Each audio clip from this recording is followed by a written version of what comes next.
Goda like goda to jalqaba video egaa keessummaa sinii qabadhee dhufe keessummaa adda namni baay'ee keessan hin beektanii miidiyaa irratti namni hin beekne immoo jiraachuu maltu egaa kan hin beekne immoo asumaan barattaniitti mana keessummaa kiyyaattis axxanii kanaaf fidumoo siniin jedha laayikiyaan jammara. Keessummaa qabadhee sinii dhufa. Egaa keessummaa keenya kootta'ii gara teessoo keenyatti nu kootta. Keessummaa kiyya ginoo dubbanii jiranii gara teessoo keenyatti nu dhiyaatanii jiranii mee egaa kallattumaan gara keessirra jirtu maatii keenya maatii gaasishoo akkam jirta fayyuma keessanii nuti nagaa jirraa galata waaqayyoo sinoo akkam nuuf jirtanii fayyuma keessan nagama jirtanii akkam jiru isin biratti nu biratti hunduu bareeda galanni waaqaffaa ta'u. Egaa akka banneen nafnee deebinee ufnee jirra galata waaqaatti nuti deebinee jirra samuun akkana immoo YouTube waan viidiyoo gadhiisanii isaa jirra sinitu subscribe fi like dhiisee malee kanaafiyyuu egaa koottato deebi'an wajjumaan deebi'an nutis deebinee sinis nu deebi'aa subscribe godha like warri subscribe nu gootan galatoomaa isinii jenna. Egaa warri hin goone immoo laaltanii san godhaa kaffaltii hin qabu waan ta'eef kaffaltii namatti isinii kaffala. Inna kanaafi har'a immoo bal'axummaan qabattee dhuftee jechuun keessan hin oolu. Egaa har'a waan addaa tokko isinii qabattee dhufe innis maal seetanii wajjumaan laalla. Dura laaluun duratti subscribe godhaa like godhaa ta'u jalqaba viidiyoo egaa keessummaa isinii qabattee dhufe keessummaa adda namni baay'ee keessan hin beektanii miidiyaa irratti namni hin beekne immoo jiraachuu maltu. Egaa kan hin beekne immoo asumaan barattaniitti mana keessummaa kiyyaattis axxanii kanaaf fidumoo siniin jedha laayikiyaan jammara. Keessummaa qabadhee sinii dhufa. Egaa keessummaa keenya kootta'ii gara teessoo keenyatti nu dubbanii jiranii gara teessoo keenyatti nu dhiyaatanii jiranii mee egaa kallattumaan gara keessummaatti isin dabarsina keessummaa keenyan ol barattanii mee keessumaa egaa ol baraddaa mee bara maatii keenyan.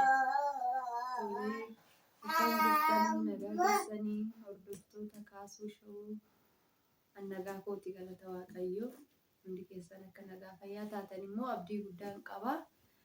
Egaa isheen mana kaasuu showutti argamtituun eenyudha jechuun keessanii oolu.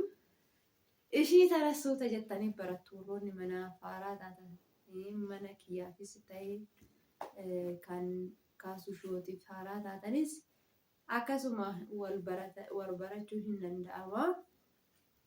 Isin jechuu barbaade tananii ani naantu been jedhama namoonni hedduun na beekuu dandeessu kuwan keessanuu haaraa isinii ta'uu danda'a hin beekamu.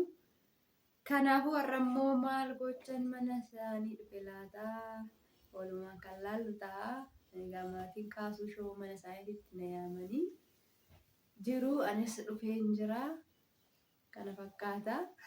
Egaa akkuma keessummaan maqaa isinitti matanii jiru hin beektan baay'ee keessan hin beektu waan ta'eef ijoolleen Oromoo keessattuu baay'een hin beektanii namni hin beekne immoo mana Hanaan Tuubii jedhama. Hanaan Tuubii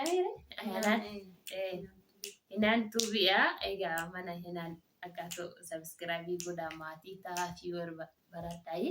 Anaan jechuun baay'ee nama cimtuudha dhugaa waaqaa ga'an na beektanii garuu YouTube baay'ee san hundan hojjedhu deebisee abnee faati hojjenna waan ta'eef naan immoo akkasii miti akka kiyya dadhabduu miti nama cimtuudha goobazii ajabduudha.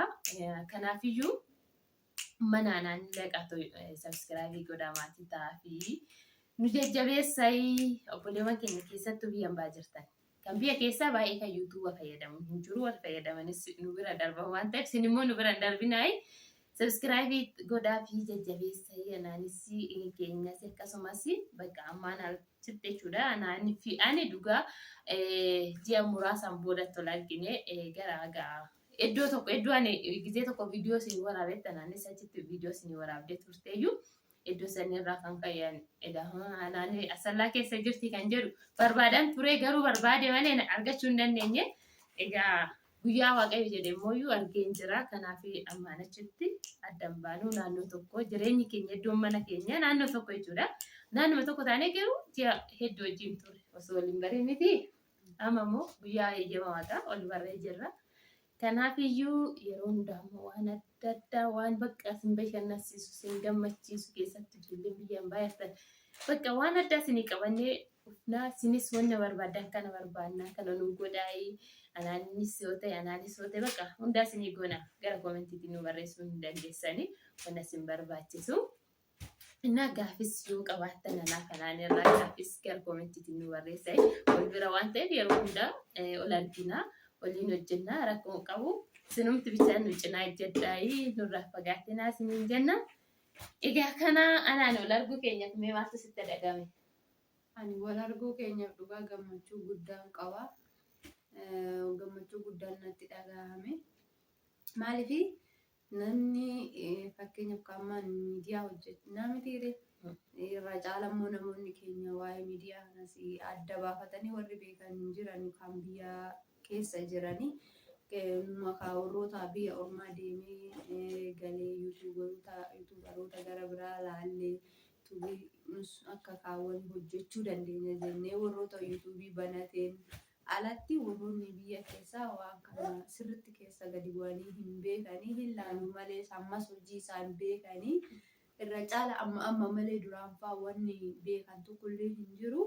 Ammoo nama yuutuubarii ta'e tokko biyya kiyya keessatti sanuu naannoo kiyya ollaa kiyyatti argachuu kiyyaaf hedduun gammadee jechuudha. Hedduun gammadee tanaan duras namoota hedduu akka hojjetan yaalan ture warroota hin beekne jechuudha. Warroota laaluu malee hojii akkaataatti hojjetan itti argisiisaa hojjechaa waliinis hojjechuuf yaadeen ture garuu naaf milkoofne. Biyya keessatti baay'een keenya jechuudha yoo galle namni baay'ee yoo achi jiru hin hojjennaa kana goona gini yoo biyyatti galle hojiirra nu hojjennu. Kophaa ta'uunis baay'ee nama sodaachisa turu garuu biyyaa keessa immoo waaqayyo yeroo qaba waan ta'eef wal nu barsiisee jira. Atis jabaadhu waanuma hundaan wal bira jirra cimii hojjedhu yuutuubii kee dhiyeessisin jechuun barbaada. Hordoftoota keetiinis immoo wanni jechuu barbaadu sabiskiraayibii godhaa sheerii godhaa namni hin beekneef sheerii gootaan namni hin beekne sun dhufee yoo laalee sabiskiraayibii godhee tariitii xinnoo ishii fayyaduu danda'a malee ammas hunda isin miidhu jechuu barbaadu. Walumaa galatti wal jajjabeessuun aadaa keenya haa ta'u namoota warroota biyya jalatti saba biyya jalatti baratne waanuma xiqqishuu gadhiisan irratti illee wal jajjabeessanii jechuudha. Biyyu isaanii argitee jirti waanuma xiqqoo irratti nuti immoo ani har'a biyyuu miti aniifatuyyuu yuutuubarii taanetu wal bira keenyatu haasa'uun kunuyyuu anaaf guddaadha.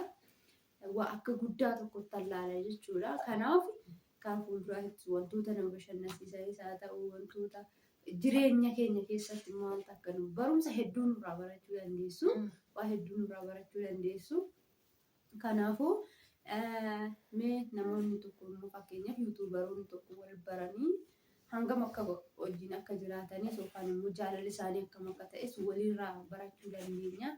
Ganaa fagoo walirraa barachuu dandeenya. Waan baay'ee walirraa barachuu dandeenya waan ta'eef isinumti qofti nu jajjabeessaa sabiskiraayibii godhaa fi mana ishee kanallee mana kaasuu shoo jechuudha.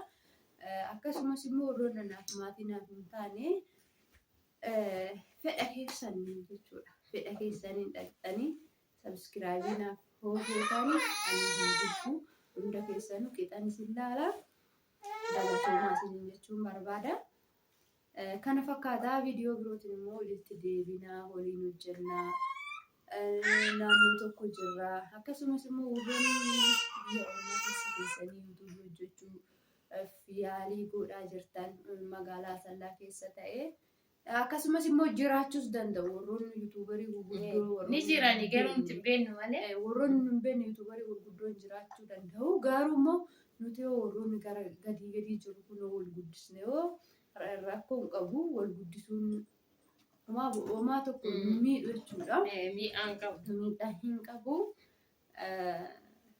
Amma farraa kana fakkaataa wal barnoota gaarii jechuu barbaade tanan asirratti ani har'a mana kaasuu shootti argamu kootiif hedduu guddaa tokko natti dhaga'ame dhugaa dubbachuuf gammachuu guddaa natti dhaga'ame. Egaa miirri gammachuu kana akkaataatti ibsitullee yeroo tokko hin wallaalta. Egaa inni guddaan fiixanii qaba. Anillee akkasuma si arguuf kiyyaaf dhugaa gammachuu guddaan natti dhaga'ame jechuudha. Bakka maaliif ani ergan gara biyyaa galee turee jira jechuudha. Turee jira. Baay'ee soqaa ture. Nama yuutuubii hojjetan bakka ijoollee afaan keenya danda'anii afaanuma biraatillee haa ta'u soqaan ture gin hin argamu.